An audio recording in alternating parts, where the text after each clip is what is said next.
बिहार में चुनाव की उल्टी गिनती शुरू हो गई है। 1 महीने से भी कम समय बचा है नई सरकार बनने में, पर राजनीतिक दलों की मशक्कत लगातार जारी है और लगातार तेज होती जा रही है।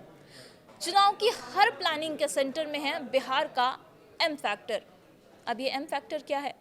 नमस्कार, मेरा नाम है जूली। आप देख रहे हैं न्यूज़ 18 बिहार झारखंड का डिजिटल प्लेटफॉर्म। कल पूरे देश में भाई दूज का त्यौहार मनाया जाएगा, पर उससे पहले ही बिहार की दीदियों के लिए तेजस्वी यादव ने एक बड़ा ऐलान कर दिया है, एक बड़ा वादा कर दिया है। उन्होंने कहा है कि जीविका दीदियों को सरकारी नौकरी दी जाएगी।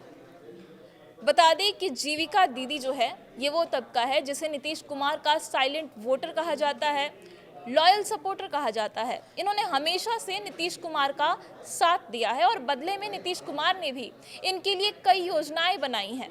स्वरोजगार के लिए इन्हें राशि मुहैया कराना हो, या फिर कम दर पर लोन दिलाना हो, या फिर इनके लिए सामूहिक विवाह भवन बनवाना हो, ये सारे काम नीतीश कुमार ने किए हैं। हाल ही में प्रधानमंत्री नरेंद्र मोदी भी बिहार आए थे, तो उन्होंने नारा दिया था कि नरेंद्र और नीतीश भाई जीविका दीदी के लिए समर्पित हैं, उनके लिए हमेशा वो काम करते रहेंगे, क्योंकि ये वही महिलाएं हैं जो चुनाव में जीत और हार तय करती हैं। बिहार चुनाव की गेम चेंजर महिला वोटर की संख्या करीब 3.5 करोड़ है बिहार में। ये न सिर्फ एक संख्या है, बल्कि वो ताकत है जिसके हाथ में बिहार की सत्ता की चाबी है। विधानसभा चुनाव में सत्ताधारी गठबंधनों या फिर विपक्ष, हर कोई महिलाओं के इस खास वोट बैंक को साधने की जुगत में है। पिछले दिनों प्रधानमंत्री मोदी और सीएम नीतीश ने लगभग 1.25 करोड़ महिलाओं के बैंक खाते में 10-10 हजार रुपए डायरेक्ट भेजे थे, और खुद प्रधानमंत्री नरेंद्र मोदी ने यह भरोसा दिया था और कहा था कि नरेंद्र और नीतीश दो भाई महिलाओं का सबसे बड़ा सहारा हैं। चुनावी साल में सत्तारूढ़ एनडीए ने सबसे बड़ा मास्टर स्ट्रोक खेला, जो 10-10 हजार रुपए की राशि महिलाओं के खाते में ट्रांसफर की गई, और इसका कार्ड खोजने में विपक्ष को लगभग 1 महीने का समय लग गया।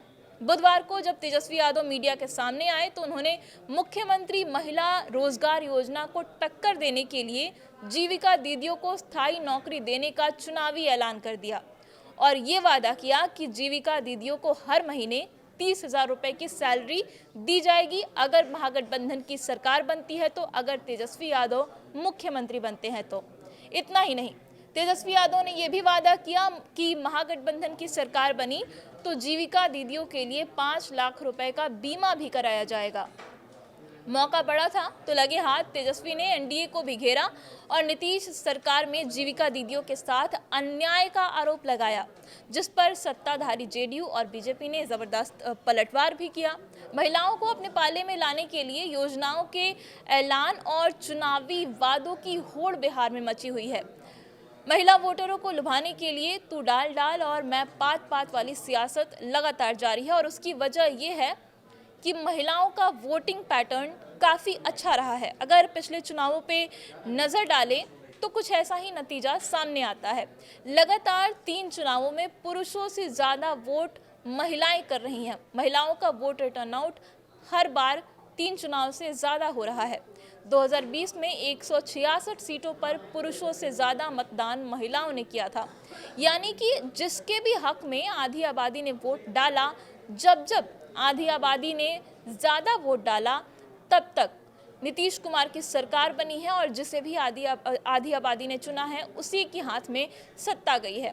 ऐसे में देखना होगा कि गेम चेंजर वोट बैंक के लिए तेजस्वी का ये मास्टर स्ट्रोक जो है वो कितना कारगर साबित होता है, क्योंकि अब तक बिहार की जो सियासत रही है उसमें यही देखा गया है कि महिलाएं जो हैं वो नीतीश कुमार की साइलेंट वोटर के तौर पर हमेशा पासा पलट देती हैं, गेम को बदल देती हैं। और इस बार तेजस्वी यादव इसी महिला वोट बैंक को रिझाने के लिए, लुभाने के लिए एक बहुत बड़ा वादा कर रहे हैं कि अगर उनकी सरकार बनी, अगर वो मुख्यमंत्री बने, तो जो जीविका दीदियां हैं उनकी सरकारी नौकरी पक्की होगी, और साथ ही साथ उन्हें 30 हजार की सैलरी भी दी जाएगी।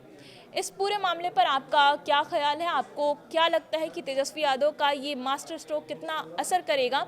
ये मुझे कमेंट में बताइए, और इसी तरीके की तमाम खबरों के लिए आप जुड़े रहिए न्यूज़ 18 बिहार झारखंड।